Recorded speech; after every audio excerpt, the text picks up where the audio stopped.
You're listening to a Roddenberry podcast. Hey, welcome back, everybody. It's more of Mission Log Engage with me, John Champion, and you. Norman Lau. Yeah, that's you. That's me. That is you. Good to have you here and good to see all of you. Well, I can't see you, but I can imagine that you're out there watching. You've tuned into the show where we answer our comments, send our email, and we get to engage with you in a little more loose format than the formality and anonymity of an email. So let's get to it, shall we? An email this week from Charles. Yes, here we go. Coming in from missionlog@roddenberry.com, where you can send us your emails that we will read here on Engage, hopefully for you. But this is from Charles. I just started listening to your podcast about a month ago. I started listening to your cats cats. I don't know why I was thinking about that. Let me restart. Well, you do have cats, Norman. I do. Yeah. And I also have terrible vision. I just started listening to your podcast about a month ago. I started listening to your casts about some of my favorite episodes, and then I started listening to your casts from the beginning.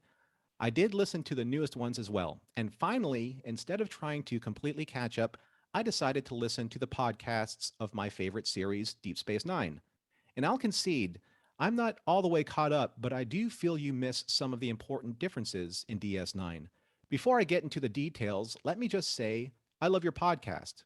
I'm sure you're tired of hearing that, quote unquote. I'm not tired of that. Thank you. And I really appreciate what you're doing. That said, in some respects, you're really missing some the important aspects of DS9. But here's the reality. Sometimes being the better person isn't always a possibility. We see it a lot more now in the United States, where people who are intolerant of others, parentheses, gays, Hispanics, Muslims, end parentheses, will complain about how people calling for tolerance are intolerant of their beliefs. In reality, you can't always be tolerant of others' beliefs because their intolerance simply cannot peacefully coexist with the tolerant society we are trying to build. And I know you have touched on that point in at least one episode. In the Pale Moonlight takes it to that next level. Sometimes you have to sacrifice yourself to help society. Sisko did the dirty task to preserve that tolerant society of being better people. And while his actions are not what most would consider noble, I find him better than Section 31, which was an awful addition to Star Trek canon and is one part of DS9 I wish I could erase. Moving on. Mission Log is very good at mentioning sci-fi as a lens in which people can look at modern society without being blatant about it. Star Trek is about exploring the human condition, and frankly, I don't think any other Star Trek comes close to exploring the human condition like DS9 has. You don't need to go to a new world every week to explore the human condition.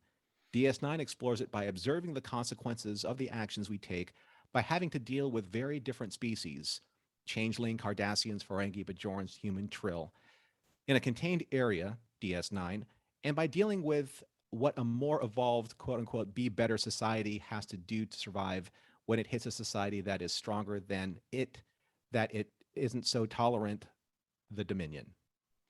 All right, Charles, thank you for that. We did trim it a little bit for time, but there's a couple of things that I do want to point out. And yeah, look, we've come across this a lot in the comments as we discuss DS9, and it bears repeating, DS9 is different. Yes, absolutely. Our approach, though, isn't that different because our approach is still to figure out what is the heart, what is the philosophy, what is the show trying to say. And sometimes those messages are intended and explicit, and sometimes those messages are not intended, but they may still come through anyway. And that happens as the show ages and as we get to pick it apart. Just two things that I want to mention here really quickly.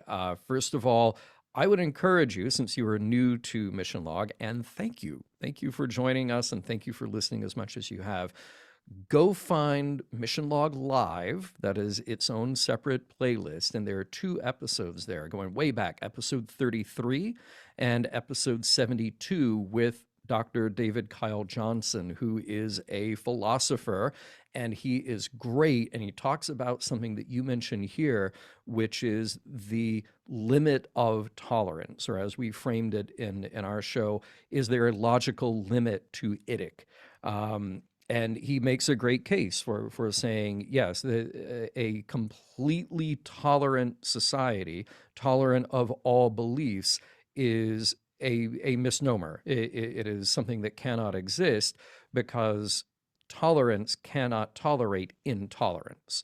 And he gets into that with some great examples. So go check that out if you have a chance. The other thing that I just want to point out here very briefly is there's a line in here in this email where Charles says, here's the reality. Sometimes being the better person isn't always a possibility. That breaks my heart. Um, I think that there are difficult situations. I think that there are unfortunate situations. I think there are times that we get pushed to limits that we never thought that we would face. I think that being a better person is what it is all about. It is what being a human being is all about. A human being who is conscientious and thoughtful and caring about the world around you or me, them, anybody. And I appreciate the fact that DS9 presents difficult wartime situations. I appreciate the fact even that there are people who make bad decisions because that is simply human nature. I think what is harder to deal with when we talk about a show like DS9 is that there are situations where consequences aren't dealt with, and we feel like maybe those bad decisions just kind of get swept under the rug. And that's where I look at a show like original series, like Next Gen, like Deep Space Nine, and I say to myself, these are fictional constructs designed to examine humanity. But Star Trek is unique in that it is designed to look at and celebrate and encourage the best of what humanity has. So I don't necessarily need a show that just reflects, that says, well, humanity's pretty terrible and they make bad decisions, and that's what life is like. Roll credits. Mm-hmm. You know, the interesting thing about observing the audience pushback sometimes about either my comments or your comments about Deep Space Nine, I think that there is, or at least there was at that time, a shift in the branding.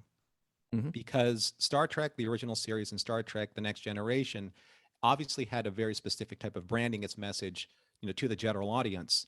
But I think that when Deep Space Nine, and even more so like the later seasons of Deep Space Nine, because I actually love the first 3 seasons of Deep Space Nine, I really do, because they were exploring a little bit of the unknown just on a space station.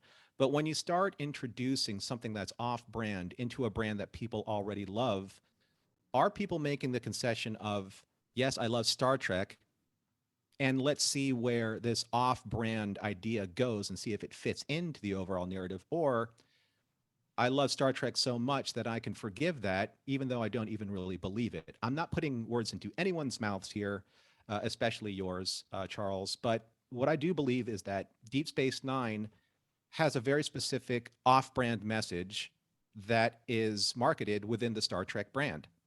And I think that's fine. But I do think that people have a certain expectation that they can hold Star Trek to, saying that Star Trek is supposed to be this optimistic view of humanity. That's the brand. And when people say, like John and myself, when we criticize that for being off-brand, it's very much similar to, you know what?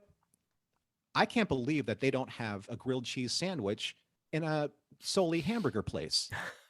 Why would they do that? Because it's off-brand. Yeah. We expect to go for an on-brand experience, and we are not happy when it's an off-brand experience. I think that's the reality of sometimes what happens in entertainment. So as great as some of these morals, meanings, and messages, or lack thereof, that we challenge each other with when we watch Deep Space Nine episodes, it's just because we feel that it may just be slightly off-center, off-brand. Yeah. And look, regardless, whatever the show is, if the show is presenting a positive message, or one that we think is encouraging or aspirational, we get to call it those things. If a show is presenting a message that is not necessarily positive or aspirational or encouraging or whatever, we get to call it what it is as well. Mhm. So yeah, that's part of the job here at Mission Log, and that will Uh, be an ongoing thing, whether it's DS9 or whatever other trek we're looking at. and just to be fair, to put the prime example of this in this Deep Space Nine discussion, I think that Far Beyond the Stars is one of the greatest Star Trek episodes ever put to film, Here, ever. here, yeah, yeah, yeah. There you go. And that always bears repeating as well. That Mhm. quality is certainly there, and entertainment value and enjoy absolutely there. It still is our job. It's the mission of the show to ask each other and ask our audience, what are they really trying to say here when they tell a story like that? You Mhm. know? All right, folks. Just like Brian did. Oh, sorry, not Brian, Charles. Brian's coming up. Mhm. So, just like Charles did, you can send us an email at missionlog@roddenberry.com. You can follow us at Facebook and Twitter, message us there at missionlogpod. Remember, we may engage with your comments on air, and you can find them all here on the Mission Log Engage playlist at youtube.com/Roddenberry Entertainment.